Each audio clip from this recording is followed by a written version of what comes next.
a redução do balanço da Reserva Federal Norte-Americana, o impacto também que a guerra continua a ter na Europa, uma novidade que houve relativamente à emissão de obrigações do Futebol Clube do Porto e muito mais. Se quer saber tudo, fique desse lado no nosso Market to Market desta semana.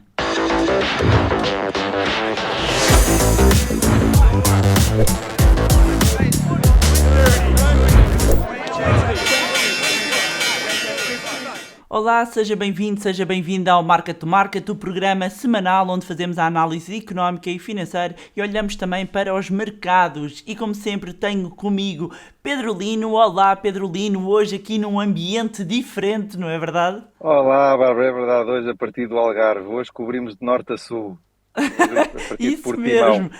E mais a norte temos connosco Filipe Garcia. Olá Filipe Garcia. Olá, viva, tudo bem? Então pronto, estou aqui no Norte. Para a semana espero estar noutro Norte, mas depois falaremos sobre isso. Muito bem, muito bem. Meus senhores, temos aqui muitos temas e agradecer mais uma vez sempre aqui a disponibilidade, mesmo e o esforço que nós fazemos aqui no Market to Market, mesmo quando cada um de nós anda nas nossas vidas atarefadas e negócios pelo país e pelo mundo, sim, procuramos trazer aqui este nosso momento de literacia financeira e só por causa disso o único pedido que fazemos é que subscreva então aqui o canal, deixa aqui a sua avaliação para o algoritmo privilegiar este conteúdo e mostrá-lo também a mais pessoas. Meus senhores, vamos começar então aqui pela Reserva Federal Norte-Americana. Pedro, há aqui umas indicações que do outro lado do Atlântico que começam a aparecer por parte do Banco Central Norte-Americano. É o quê? Ontem soubemos as minutas da Fed, da última reunião de março, e a surpresa foi que muitos ou alguns governadores já preferiam subir as taxas de juros em movimentos de 0,5% ao invés de 0,25%. Ou seja, movimentos mais agressivos, um pouco para defenderem a perda de credibilidade que acham que pode ocorrer por parte dos bancos centrais, especificamente a Reserva Federal. Nós também já temos vindo a falar aqui que a Reserva Federal tem vindo a protelar muito a subida de taxas de juros, ou muitas vezes reage muito tardiamente. O ano passado, quando já falávamos de uma inflação mais duradoura, a Reserva Federal falava-nos de algo temporário. Agora não, agora as últimas estimativas já apontam que esta inflação pode ser mais duradoura e daí a reação dos governadores da Reserva Federal, que estão a defender aumentos das taxas de juros mais agressivas e a diminuição do balanço, também de uma forma mais expressiva. A inflação, como estavas a mostrar, estava a cerca de 7,9% já em fevereiro, que são máximos de 40 anos, e sim está a alertar agora, até porque temos a subir de uma forma sustentada ao longo do último ano e o preço da energia não tem vindo a diminuir. Por outro lado, o balanço da Reserva Federal está quase nos 9 trilhões de dólares, o que mais do que duplicou face ao início da crise, que andava à volta dos 4 trilhões, e o que também os governadores vêm defender é que a redução do balanço deve ser superior àquela que ocorreu entre 2017 e 2019 e na altura andava à volta dos 50 mil milhões de dólares por mês, ou 50 bilhões na gíria americana, e neste momento pode ir até aos 85 ou 95 bilhões de dólares por mês. E isto significa que vamos ter uma maior agressividade e o mercado neste momento espera até 9 subidas de taxas de juros da Reserva Federal no próximo ano e meio, mas também já espera depois uma correção e se calhar vamos ter aqui um overshooting, uma subida demasiada das taxas de juros, porque a partir de 23 já se esperam 3 cortes na taxa de juros da Reserva Federal.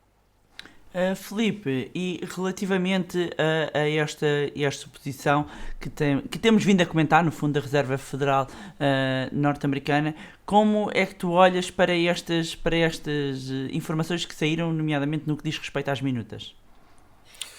Bom, aquilo que toda a gente queria saber era até que ponto é que a guerra estaria a influenciar ou não as perspectivas da Fed relativamente a taxas de juros no futuro. A Fed tem dado a entender que se encontra atrás da curva, ou behind the curve, ou seja, que se encontra atrasada no processo de normalização monetária, e havia um pouco a percepção de que talvez a guerra viesse a mudar um pouco essa perspectiva e, portanto, que se privilegiasse a atividade económica ou defender a atividade económica em vez de combater a inflação. Aquilo que se está a ver de uma forma muito clara é que a escolha está a ser o combate à inflação, que se considera como sendo aquele tal imposto escondido que, digamos, prejudica mais ou atinge mais as classes mais desfavorecidas. Nós sabemos disso, aliás, é por isso também que a inflação deve ser combatida portanto, a Fed neste momento não mede esforços, ou não vai medir esforços para tentar combater a inflação. Nós já temos falado aqui várias vezes de que esta subida dos preços tem como origem fatores que não têm a ver com o sobreaquecimento da economia. Não é que a atividade económica nos Estados Unidos esteja mal, mas não é isso que está a provocar a inflação. O que está a provocar mais a inflação é mesmo a subida dos preços da energia, os constrangimentos de cadeias de abastecimento, subida de preços das commodities, etc. E, portanto, aquilo que a Fed está, na minha opinião, a fazer é a tomar um conjunto de medidas de contração monetária que irão resultar num arrefecimento da economia, ou seja, numa diminuição da procura. E já há analistas, e neste caso estamos a mostrar uma projeção do Deutsche Bank, que foi divulgada esta semana, que considera que o resultado desta política monetária será mesmo uma recessão com contração do PIB em meados de 2023, portanto daqui a um ano e pouco, ou seja, nós temos agora ainda estamos num período de alguma aceleração económica, que também se explica pela pós-pandemia, mas que com a contração monetária que irá atingir quer a economia do ponto de vista, digamos, da economia de todos os dias, da economia mais tangível, mas também provavelmente os mercados financeiros, e é por isso que vemos as obrigações a perderem valor, é por isso que vemos já as ações mais longe dos máximos. Aquilo que se prevê é que haja efetivamente uma destruição da procura lá mais para a frente e que os preços sejam, digamos, amenizados, ou a subida de preços seja amenizada por essa via. Portanto, parece ser o plano da Fed. Temos é que estar conscientes que se esse é o plano e se este é o caminho, isto resultará em menor atividade económica por parte dos Estados Unidos. Ainda vamos falar sobre isso com certeza, mas também o mesmo ao nível da Europa e ao nível da China, e portanto temos que nos preparar e é por isso que muita gente fala em policy mistake, em erro de política, com estas subidas de taxas pronunciadas que se esperam. Temos que começar a preparar-nos todos para uma desaceleração pronunciada da atividade económica, sobretudo a partir do segundo semestre deste ano, e que poderá durar mais de um ano. Isso, de facto, não são boas notícias. Claro. E trazendo aqui, olhando um bocadinho para a Europa, e na Europa o tema continua a ser a guerra, continuamos a ver o impacto acontecer nos mercados, na vida de todos nós também. Pedro, olhando, por exemplo, e hoje trazemos aqui o carvão. Olhando para o carvão, já temos o carvão a atingir aqui uns valores já altos, não é? Quais é que continuam a ser as consequências, e fazendo aqui um bocadinho o balanço de não só commodities, como também o impacto na Europa do que se está a passar? Nós continuamos a assistir o impacto da guerra e a implementação de sanções à Rússia. Esta semana foi sanções na importação de carvão. É óbvio que o preço por tonelada disparou e atingiu o máximo que não se via desde há 12 anos, quando foi a bolha das commodities em 2008, 2010. E quando estamos a falar de máximos de 12 ou 14 anos, isto tem um impacto no preço da energia, porque estamos a somar a subida do preço do petróleo, a subida do preço do gás, agora o carvão, tudo o que é fonte de gerar energia, seja para energia elétrica, seja para aquecimento, o que for, todas essas fontes estão a subir substancialmente. E isso ainda vai agravar mais a inflação e as dificuldades, e o que preocupa mais é as dificuldades da classe média ou das classes mais desfavorecidas, porque quem tem muito dinheiro, claro que vai continuar a conseguir pagar estes preços, mas normalmente o impacto maior é na classe média a primeira a pagar. E é o que nós estamos a assistir é mais uma tendência do aumento do preço dos custos que vem aí e que provavelmente vai ser algo mais transversal à economia, ou seja, nós não temos aqui ainda nenhum sinal de que ao nível dos preços de energia, que faz parte de tudo o que nós fazemos, desde quem pensa que não precisa de energia está completamente enganado, desde as deslocações, desde os transportes dos alimentos, as empresas de serviços, toda a gente precisa ou tem uma componente forte da energia no seu cabaz ou na sua vida. E o que é facto é que nós vemos todas essas componentes a continuarem a subir. Não vemos ainda os alívios ao nível de impostos que podiam ser feitos para tentar reduzir o custo das famílias ou das empresas, e o que isto vai ter é uma repercussão ainda maior e vai ter também um impacto na desaceleração da atividade económica, porque, como o Filipe estava a dizer há pouco, a Reserva Federal gosta de subir as taxas de juros, o BCE também irá começar a subir, mas isto tem um impacto do lado da procura, ou seja, nada está a ser feito do lado da oferta, e para além de que o que possa ser feito só terá consequências, se calhar, dentro de 2 ou 3 anos, porque a Alemanha agora, quando decide construir um porto para receber o gás liquefeito, bem, isso não é amanhã, nem é em 6 meses, provavelmente são projetos que demoram mais tempo a ser feitos. Por isso, estamos com estas restrições que vão continuar e temos que nos preparar para, as famílias, as empresas têm que se preparar para subida dos preços das energias, diminuição de poder de compra e, o que já temos vindo a alertar, subida das taxas de juros com impacto principalmente em quem tem dívida e crédito à habitação. Por isso vamos ter aqui 2 ou 3 anos muito perigosos. É preciso controlar os gastos, é preciso, eu deixo sempre o alerta, quer dizer, tudo que seja gastos supérfluos, isto vai ser um ano e meio muito perigoso e as famílias devem tentar conter-se porque, como vemos, os preços agora é o do carvão, mas os preços continuam a subir. Filipe, e antes de passar, eu deixar só aqui uma nota, porque ainda esta semana falava com uma pessoa que está ligada à construção e estava a pegar aqui, Pedro, no que tu estavas a dizer, que às vezes, para quem nos acompanha, e nós temos pessoas, e aqui um cumprimento a toda a nossa audiência, mas temos pessoas de vários níveis, de vários patamares, até de literacia financeira, mas para explicar, mesmo aqui num ponto iniciante, como o Pedro estava a dizer, não é só porque andamos de carro que há um impacto na energia ou no gasóleo. É que isto transpõe-se para os bens, para as pessoas entenderem, transpõe-se para os bens. E estava a falar recentemente com uma pessoa que, ligada à construção, que além das matérias-primas em si, que estão mais caras, mesmo dentro do país, o transporte, uma saca de areia, tudo, só por via do custo do transporte, de repente uma construção de uma casa pode ficar mais cara no atual momento. Portanto, o impacto que às vezes pode parecer que, mas a mim não me afeta porque eu não tenho um carro, por exemplo, o impacto é muito maior e é muito mais lato. Filipe, como é que tu olhas aqui para como a Europa se tem comportado e, no fundo, aqui a tua análise relativamente a este impacto que a guerra continua a ter e que terá, mesmo que acabe, não é? Sim, eu até ilustraria o que estavas a dizer com outro exemplo. Nós estamos agora perante um protesto importante de caministas em Espanha, relacionado com a subida do preço dos combustíveis, e do lado das empresas aqui em Portugal já temos reporte de várias unidades de produção paradas por falta de matéria-prima ou subsidiária que vem de Espanha.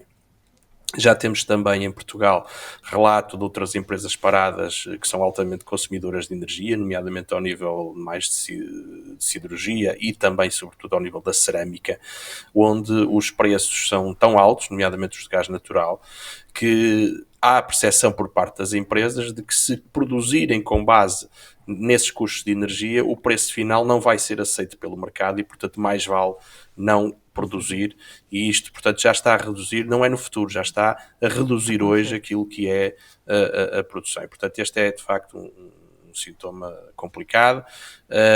Nós estamos em economia de guerra, há que chamar as coisas pelos nomes, não estávamos nada habituados a isto.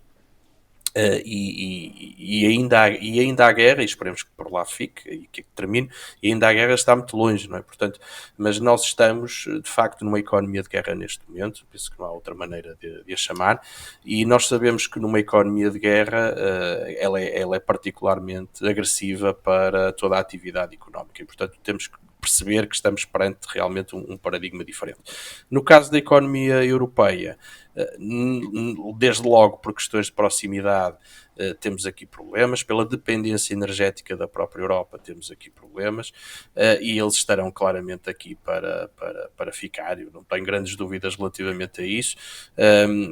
Estou preocupado relativamente à atividade económica, não há dúvida, estou preocupado com a subida dos juros, também não há grande dúvida sobre isso.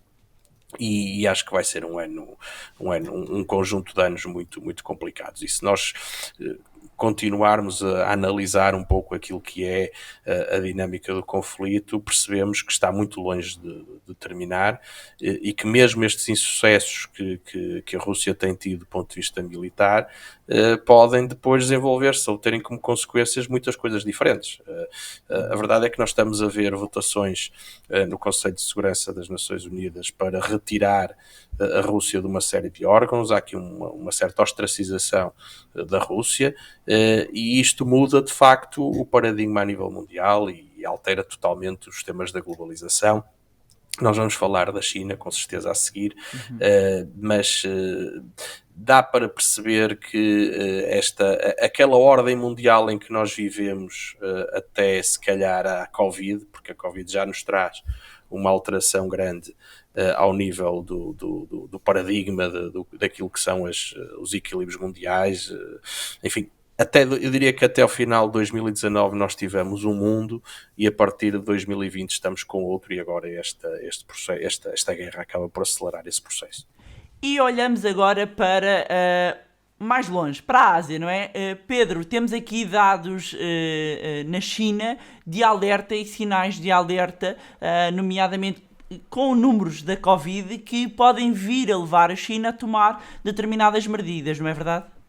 Sim, a política zero do Covid que está a ser seguida pela China é uma política muito estrita que condiciona a atividade económica. Xangai neste momento está em lockdown, ou seja, está fechada, e o que temos neste gráfico temos o número de casos de Covid-19 neste último ano, e o que temos visto é que Xangai está a subir, tem vindo a registrar subidas substanciais, daí a cidade estar fechada.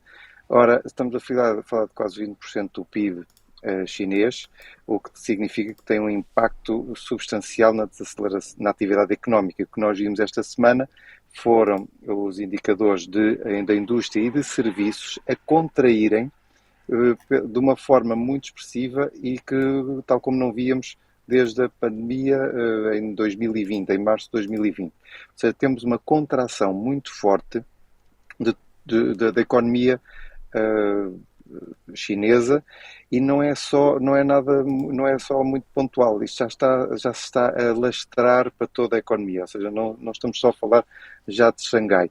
E o que os rumores que hoje até correm no mercado é que para a semana o Banco Central da China irá reduzir as taxas de juros, porque a redução de taxas de juros é uma das formas que a China tem de tentar reativar a sua atividade económica e contrabalançar este efeito de encerramento da economia, que tem impacto não é só na China, é por todo o mundo, porque estando as fábricas fechadas em Xangai, estando as pessoas restringidas a compras, isso afeta também todas as empresas europeias, americanas que vendem. Por isso é que normalmente quando ouvimos notícias de que ou há lockdowns em Xangai ou então já o alívio de restrições, as bolsas até tendem a subir, ou as empresas que têm mais exportações ou mais dependência da China tendem a subir, porque significa o regresso à atividade económica. E hoje até estamos a ver as bolsas a recuperarem, tendo em conta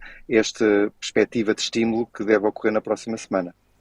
Filipe, achas que devemos efetivamente preocupar com esta possibilidade de queda, não é? E de quebra da economia chinesa? Olha, parece que só estou aqui para dar mais notícias hoje. Mas efetivamente, sim. Aliás, esta questão da China já vinha desde antes da guerra, como o Pedro mencionou.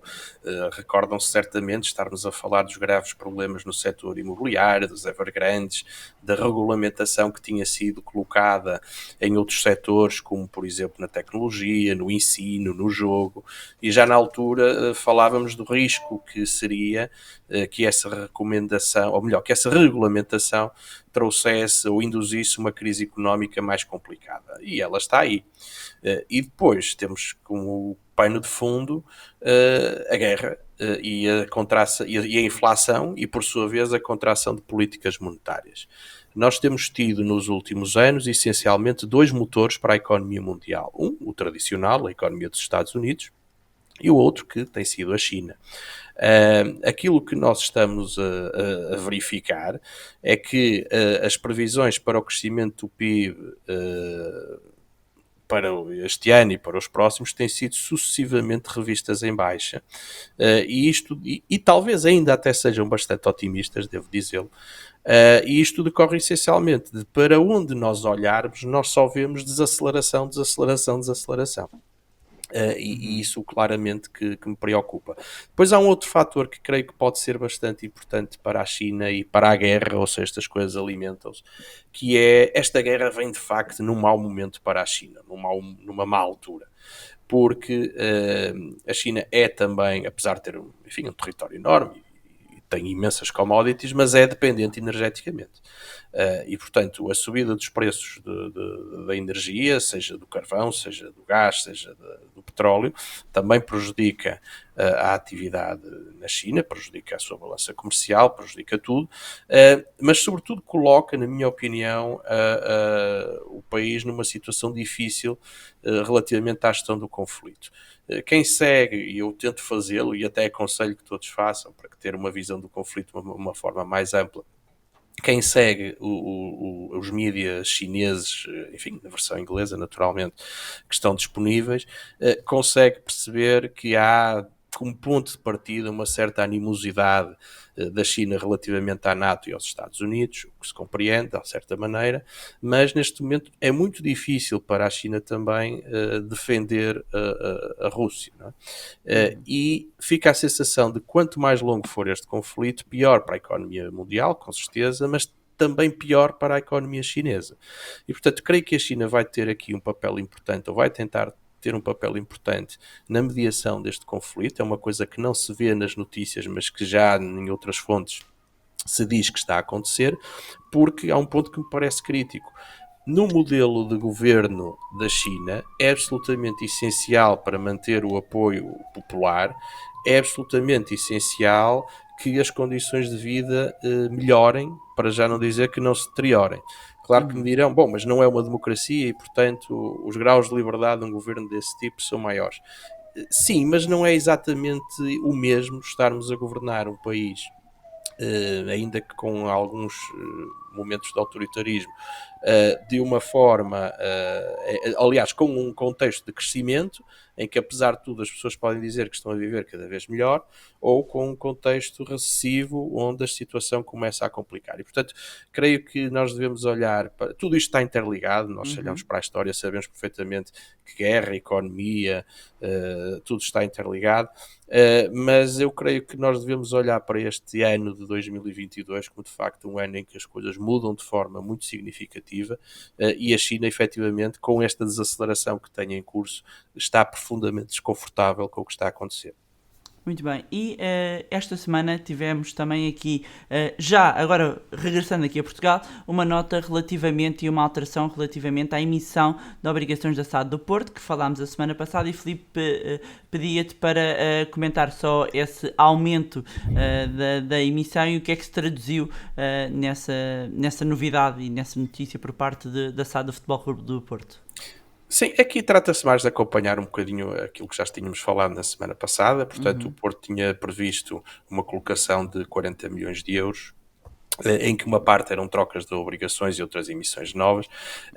Pois bem, aparentemente há aqui uma boa notícia para o Futebol Clube do Porto, porque vai aumentar o valor, ou já disse que ia aumentar o valor de 40 para 50 milhões de euros, o que significa que tem havido procura por estas obrigações e, portanto, é um bom sinal, quer para a Futebol Clube Porto Sado, quer para os atuais obrigacionistas do Futebol Clube Porto Sado, porque veem o seu risco bastante diminuído ao saber de uma notícia destas, e portanto há aqui um aumento de 10 milhões de euros, e o período de subscrição termina na sexta-feira, amanhã. Idêntico.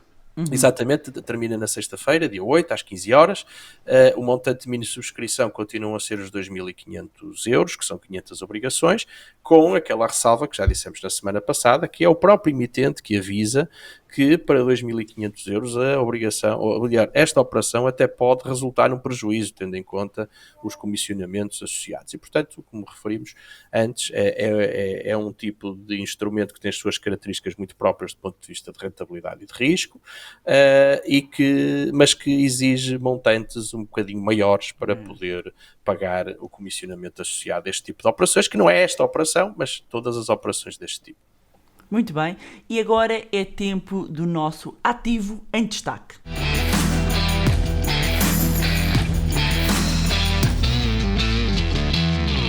E para esta semana, Pedro, temos como ativo em destaque aqui um par de moedas, euro-dólar, não é verdade? O que é que temos a dizer sobre a performance atual do euro-dólar? A semana passada trouxemos o dólar-ien e falámos do se é o carry trade, ou seja, a diferencial de taxas de juros. Hoje trazemos o euro-dólar, que também tem, à medida que as taxas de juros nos Estados Unidos sobem, vai ter este diferencial aumentado a favor do dólar, o que significa que o euro tem estado sob pressão e por isso vemos o euro a atingir mínimos, ou está muito próximo dos valores de há cerca de 2 anos, e depois tínhamos também o mínimo, salvo erro, em 2008. Existem 3 fatores para o euro estar a baixar. Tem a ver com este diferencial de taxas de juros a favor do dólar, mas depois, por um lado, também com a guerra e a incerteza que é travada na Europa, e depois também com as eleições francesas, uma vez que Marine Le Pen está-se a aproximar a passos largos de Emmanuel Macron, e isso traz mais incerteza em termos políticos para a Europa. E aí o que vemos é que efetivamente o euro está numa tendência descendente, ou seja, o dólar a subir, e basicamente tem a ver com estes fatores, é mais incerteza política, o facto também da Hungria agora querer pagar, muito embora a Hungria não transacione euros, mas é incerteza para a zona euro, a Hungria quer pagar o petróleo russo em rublos, ou seja, temos aqui uma questão política, questão da guerra, e temos também uma questão financeira, que é o diferencial de taxas de juros. Filipe, qual é que é a leitura que tu fazes deste comportamento deste par de moedas? Bom, a tendência é aquela que o Pedro disse, basta olhar para o gráfico, nós vemos que há uma tendência de baixa do euro-dólar já há bastante tempo, desde a altura em que o euro-dólar estava acima de 1,20, e portanto acho que é absolutamente evidente ver que temos feito, exceto nestes últimos 2 anos, temos feito mínimos relativos sempre mais baixos e máximos relativos também mais baixos. Na parte dos máximos relativos tem-se confirmado, os mínimos relativos ainda não, porque tivemos ali aquela altura da pandemia também, mas de alguma maneira, e que levou isto, se não estou em erro, perto dos 1,05, mas portanto de alguma maneira a tendência parece relativamente clara. Efetivamente a grande justificação está no alargar do diferencial de taxas de juro, e não estamos só a falar de taxas de juro nominais, estamos também a falar ao nível das taxas de juro reais, esse alargamento também está a acontecer. Estamos a falar de diferença de ritmos económicos, porque apesar de tudo isto, apesar de se esperar a tal recessão para 2023, ou melhor, de alguns analistas esperarem essa recessão para 2023 nos Estados Unidos, aquilo que vemos é que mesmo ao nível das previsões oficiais, que há uma previsão de que o ritmo de crescimento real nos Estados Unidos continua a ser superior ao da Europa. Depois temos realmente o tema da proximidade da guerra, também é algo que é perfeitamente indesmentível. O facto também de o dólar, apesar de muita gente dizer que está a perder poder, que está a perder protagonismo, etc. e tal, mas continua a ser a grande moeda de refúgio, continua a ser a grande moeda de referência no mundo, e perante situações de maior incerteza como esta que vivemos, o dólar tende a valorizar. E, efetivamente, o fator político das eleições em França, que é o fator mais temporário, nós vemos, por exemplo, que os spreads entre as obrigações de França face à Alemanha já alargaram bastante, estão em cerca de 53 pontos base, em máximos de abril de 2020, quando tivemos uma grande volatilidade relacionada com a pandemia, mas se deitarmos a pandemia fora, já desde abril de 2017, portanto há 5 anos que não tínhamos um alargamento de spread tão grande entre a Alemanha e a França. Os 10 anos de França já estão a 1,2%, portanto já é uma taxa relativamente bem mais alta do que aquilo que tem estado, e efetivamente não seria muito útil neste momento para a zona euro ter um atrito adicional que seria uma eventual eleição de Marine Le Pen para a presidência de França. Não é esse cenário central de todo, mas havia aqui perspectivas de que pudesse nem sequer passar à segunda volta, e isto, tendo em conta as últimas sondagens, já parece completamente posto de parte, e portanto iremos ter uma segunda volta entre Macron e Le Pen. E ainda hoje estava a dizer aqui junto da equipa que esta questão dos Le Pen, pai e filha, faz lembrar um bocadinho aquela história de tantas vezes já o cântaro à fonte que um dia se deixa lá a asa, não é? Portanto, eu desde que um dia chegam. Exato, desde que me lembro que há um Le Pen a tentar candidatar-se ao Eliseu. E, portanto, um dia, se calhar, vai acontecer, não é? E, portanto, temos que estar também um pouco preparados para isto. Eu só colocaria aqui um aspecto relativamente à Hungria e aquilo que o Pedro disse sobre o rublo e sobre os pagamentos em rublos. Era outro tema giro para se falar, mas não temos tempo para tudo. Que é o seguinte, eu tenho ainda assim, eu sou um otimista, vejo sempre o copo meio cheio. Eu tenho aí vejo alguma vantagem em haver dentro da União Europeia alguém que tenha uma janela de conversação com Moscou. Efetivamente, nós sabemos que houve posições de Orbán favoráveis a Putin no passado recente. Há quem diga que as campanhas de Orbán são financiadas também por Moscou, já agora as de Le Pen também e de outros partidos relacionados, e de alguma forma há aí essa vantagem de poder haver uma janela de conversação, ou seja, haver um interlocutor por parte da União Europeia que possa falar com Putin, embora a situação esteja cada vez mais complicada por essa via, não há dúvida. Muito bem, e agora então é tempo do nosso consultório.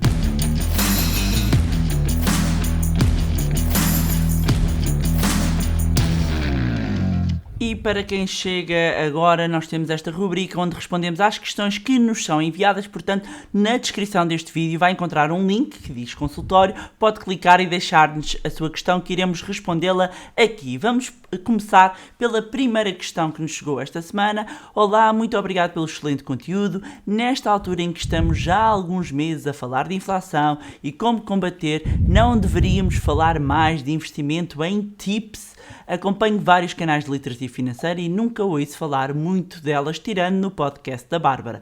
Será um bom ativo para investir neste momento? Li também que os seus congêneres europeus, as Euro Inflation Linked Bonds, poderiam até ser uma melhor aposta que as tips americanas. Agradeço o vosso comentário. Pedro, o que é que temos a dizer ao João Cardano e se calhar começar por explicar o que é que são as tips, não é? E as Euro Inflation Linked Bonds?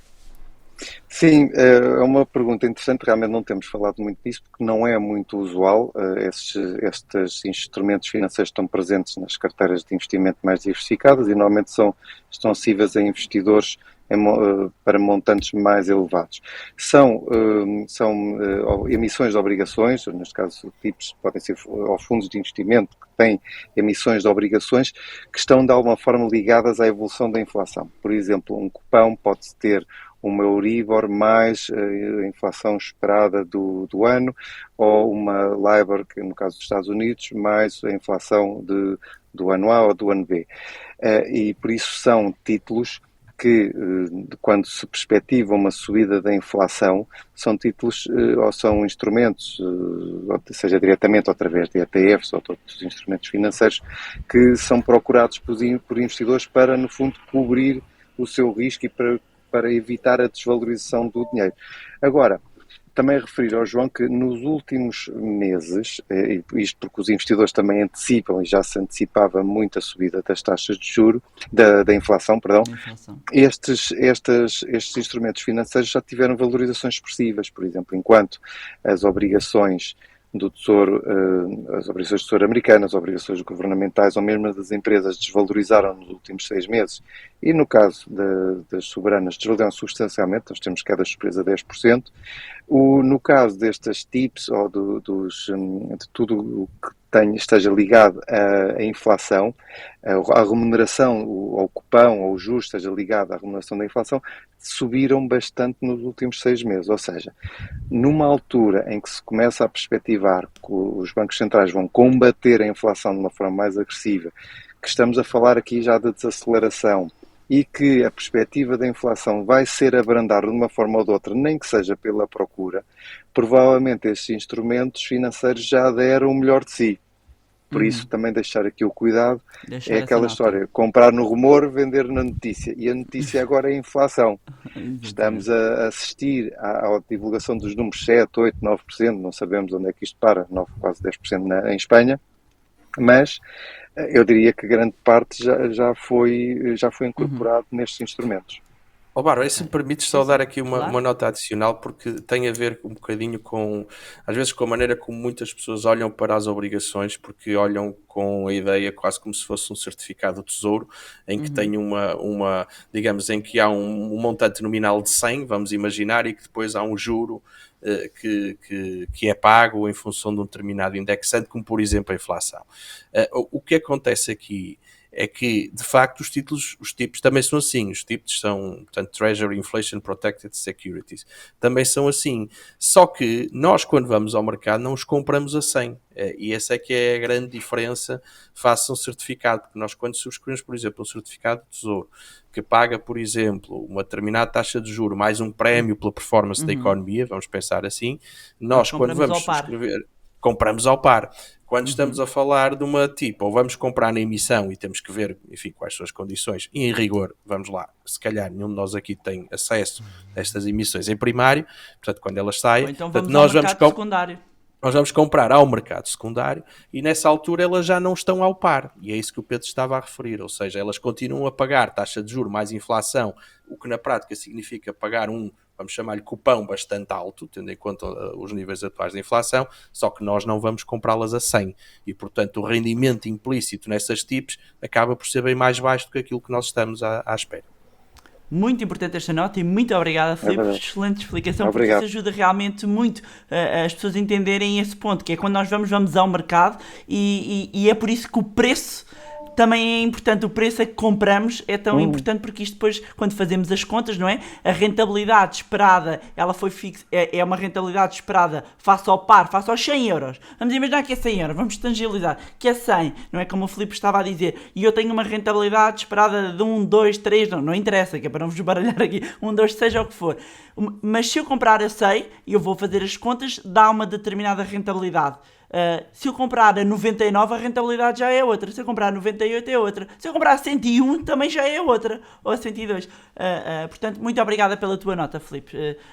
Agora, vamos então à próxima questão que nos chega. Chega-nos do Ricardo Azevedo. Boa tarde, Bárbara. Adoro o seu programa e tenho vindo a acompanhar os vídeos, sobretudo devido ao meu interesse no mercado imobiliário. Devido às incertezas do Banco Central Europeu, do BCE, acreditam numa política monetária de subida de taxas de juros até 5%, como em 2008. Obrigado. Filipe, o que é que temos a dizer ao Ricardo Azevedo? Olha, eu vou tentar responder à pergunta que aí está e também à pergunta que aí também está, mas que não parece estar. Ok, a pergunta que aí está, se acredito que as taxas de juros possam chegar a 5%, acho altamente improvável, para ser muito franco. Em 2008 nós vinhamos de um sobreaquecimento da economia, eu até fui, acerca desta pergunta, até fui ver, digamos, as taxas de crescimento até à altura, e nós vinhamos de uma criação do euro em 1999, portanto acho que é aí que é justo começar a falar do assunto, porque só a partir daí é que a BCE e o Euribors, e portanto que as coisas são verdadeiramente comparáveis, e não tínhamos tido um único ano de recessão. E mesmo atrás, se formos a ver a proxy da zona euro, também há muito tempo que não tínhamos um ano de recessão. Portanto, nós estávamos a falar de muitos anos de crescimento económico consecutivo. Não é exatamente onde estamos hoje, porque estamos, pelo contrário, nós tivemos agora com a Covid, tivemos aí um ano de profunda recessão. Portanto, acho que as condições de base são diferentes. É verdade, podem-me dizer também, que a inflação que temos neste momento também não tem paralelo dentro daquilo que é o horizonte da zona euro e que temos que ir buscar, como vimos no caso da Fed ou dos Estados Unidos, temos que ir buscar a 40 anos inflações deste género. No caso da Alemanha fala-se até anos 70, embora isto seja complicado também por causa da reunificação, mas seja como for, estamos a falar de máximos de inflação de décadas. É assim, não é impossível que as taxas cheguem a 5%, mas é altamente improvável, devido precisamente a esta resposta das autoridades monetárias que, enquanto mantiverem o controle da situação, e penso que o cenário central, não só esse, como é mesmo o mais provável, e é mesmo aquilo que eu acredito que vai acontecer, não vamos ter essas taxas de juro tão altas. Respondendo à pergunta que não está bem na pergunta, mas está porque se fala ali no interesse do mercado imobiliário, é evidente que aqui a preocupação é com crédito relativamente com crédito à habitação, que até pode nem ser de quem pergunta, mas nós sabemos que se o crédito à habitação estiver mais difícil ou mais caro, haverá menos procura no mercado imobiliário e por essa via os preços podem ser mais altos ou mais baixos. Eu tenho aqui duas coisas a dizer. A primeira é que realmente temos que ter algum cuidado nos temas de investimento em mercado imobiliário, porque essa é a pergunta que não está lá, mas de alguma maneira está, por dois motivos. Em primeiro lugar, porque efetivamente as taxas de juros vão ser mais altas, os incumprimentos, não espero nenhum disparo, mas vão ser também mais altos e, portanto, vão entrar outras casas no mercado. E um aspecto que não temos falado, embora hoje quase que falávamos sobre isso, que tem a ver com os custos de construção. Não só ao nível do transporte, mas ao nível de outras matérias. Estamos a falar das cerâmicas, estamos a falar dos materiais, estamos a falar de próprios salários. As pessoas que eu conheço nesta área estão-me a dizer que os custos estão a aumentar dia para dia e, portanto, que o custo de construção em novo também está a aumentar bastante. E isto tem como reflexo que o preço de venda em novo também vai ter que subir, ou então as coisas serão complicadas. Ora, se nós temos um fenómeno em que o crédito vai ficar mais caro, em que a atividade económica vai desacelerar e o custo em novo vai ficar mais alto, nós temos aqui um problema complicado para o mercado imobiliário. Portanto, também me parece que tem que haver cautelas relativamente ao investimento nesse mercado nos próximos tempos. Muito bem, e acrescentar só uma nota relativamente à conversa que eu mencionei que tive esta semana, a dizer-me que há orçamentos de madeira e de aço que são dados a uma semana ou em 48 horas. Quer dizer, isto, só isto está a acontecer. Está a acontecer no momento, como falávamos há pouco, não é vai acontecer, já está a acontecer. E, pronto, e temos pessoas até, só para dizer, temos até pessoas que estão a decidir adiar processos de construção, ou seja, até deixá-los a meio, em alguns casos, precisamente porque têm o mesmo problema das cerâmicas, ou seja, percebem que o preço de venda que têm que marcar, dado o preço dos inputs, depois provavelmente não vai ser absorvido pelo mercado, então preferem parar. Muito bem, e vamos continuar certamente a acompanhar estes temas, aproveitar como sempre para quem chega agora, relembrar que no dia 30 de Abril vamos ter o Investidor em Ação, a maior aula de finanças pessoais alguma vez realizada em Portugal, e se quiser saber mais tem também um link na descrição. Os bilhetes estão a voar, portanto quem quiser fazer parte deste dia de transformação, onde vamos contar com vários oradores do setor financeiro e não só, e com muitas surpresas, junte-se a nós no dia 30 de Abril, na Sala TES do Altice Arena. Meus senhores, obrigado aqui pela vossa companhia e a vossa participação. Nós voltamos então na próxima semana com novos temas. Ou com os mesmos, talvez, mas uma visão diferente. Quem sabe? Até para a semana. Até para a semana.